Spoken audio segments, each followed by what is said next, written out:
Once upon a time, there was a queen who had only one beautiful daughter. She loved the girl very much. At last, the day came for the princess to go far away and marry a prince. The queen was sad to say goodbye. She gave her daughter some beautiful dresses, a gold cup, and many other things. She gave her a magic horse. It was a white horse and it could talk. "I love this horse, mother," the princess said. "I will call it Falada," and the queen gave her daughter a maid to ride with her. Then the queen made 3 drops of blood fall onto a handkerchief. "Take this," she said to her daughter. "It will help you. It will make you strong. Now goodbye, daughter." And be happy, the princess took the handkerchief with the 3 drops of blood. She put it inside her dress. "Goodbye, mother," she said. "Thank you for everything." The queen watched them ride away down the long hill. It was a very hot day. Soon the princess was thirsty. They were near a stream, and so she asked her maid, "Please, will you get me a drink of water in my gold cup?" But the maid said angrily, "No, I will not. You get off your horse and get it." "I will not be your maid." The princess did not know what to say. So she got off her horse and went to the stream and drank. Then they rode on. But the sun was warm, and later she asked again, "Maid, please, will you get me a drink of water in my gold cup?" And again, the maid said angrily, "No, I will not. You get off your horse and get it. I will not be your maid." The princess did not know what to say. So she got off her horse and went to the stream and drank. But this time the handkerchief fell into the water. "Ah, that's good," thought the maid. "There is no one here. And now she has nothing to help her," so she said to the princess, "Take off that dress and give it to me. You can wear my gray one. Be quick now, or I will kill you. And I will have Falada. I am going to be the princess. I am going to be the bride. And you are going to be my maid." So they rode on. The maid rode in front on Falada. The princess rode behind her on the old gray horse. In the evening they arrived at the castle. The king and his son, the prince, came to meet them. "How do you do, princess?" said the king to the maid. "This is my son." The prince, the real princess, was left outside, but the king saw her. "Who is that girl?" he thought. "She has a beautiful face." "Who are you?" asked the king. "I came here as a maid," the real princess answered. "But you have many maids and you do not need me. I can find some work for you." "You can be a goose girl," said the king. "Come with me." He took her to a little house near the castle gate. "This is Kirsten's house," he said. "She looks after the geese. Kirsten, come. Here's a nice girl to help you. Give her some food and a bed, please." That night there was a big dinner at the castle. "This princess is going to be my son's bride," said the king. "They will marry in 3 weeks."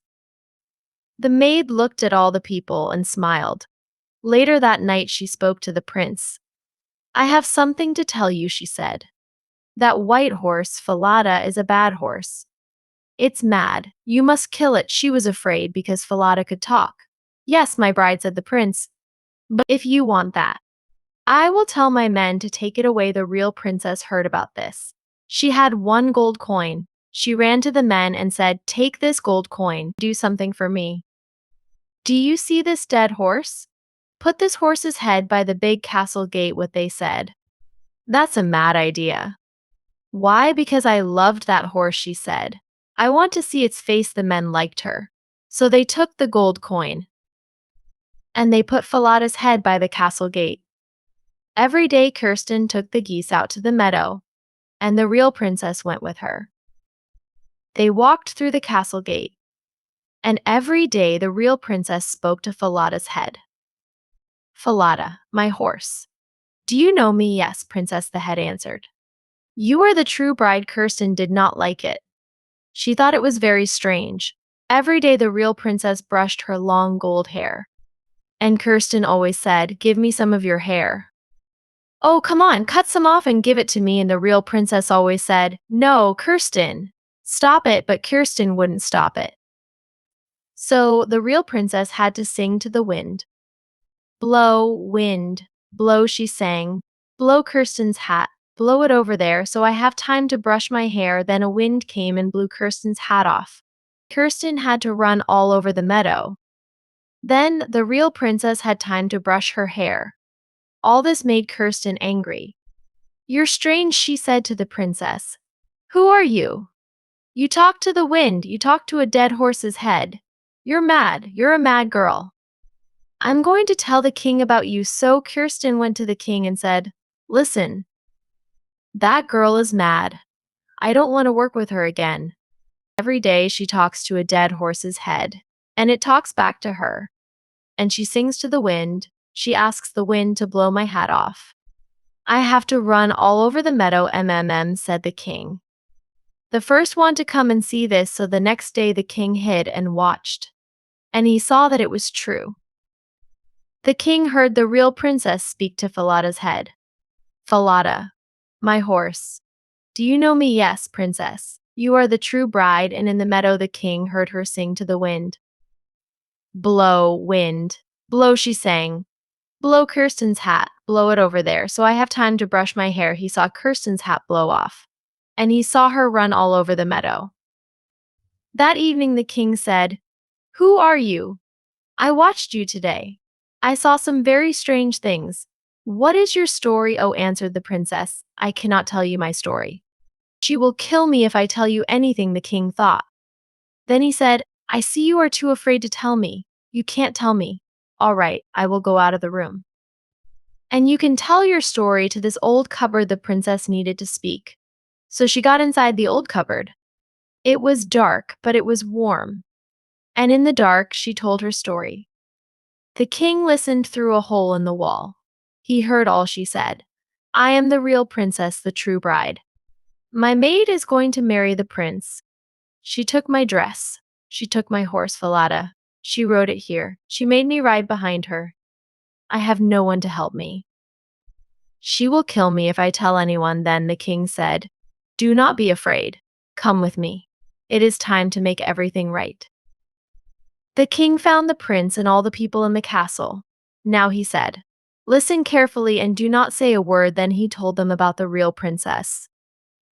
And they were happy. They could see that she was beautiful and good. That night the true bride sat next to the prince.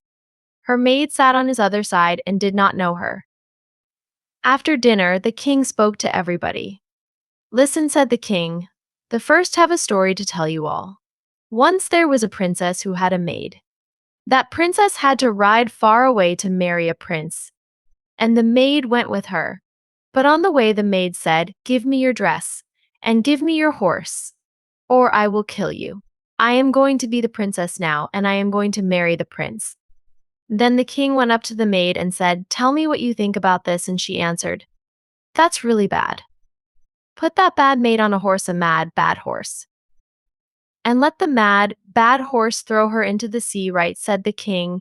'Then this is what will happen to you.' So the maid had to ride a mad, bad horse, and it threw her into the sea.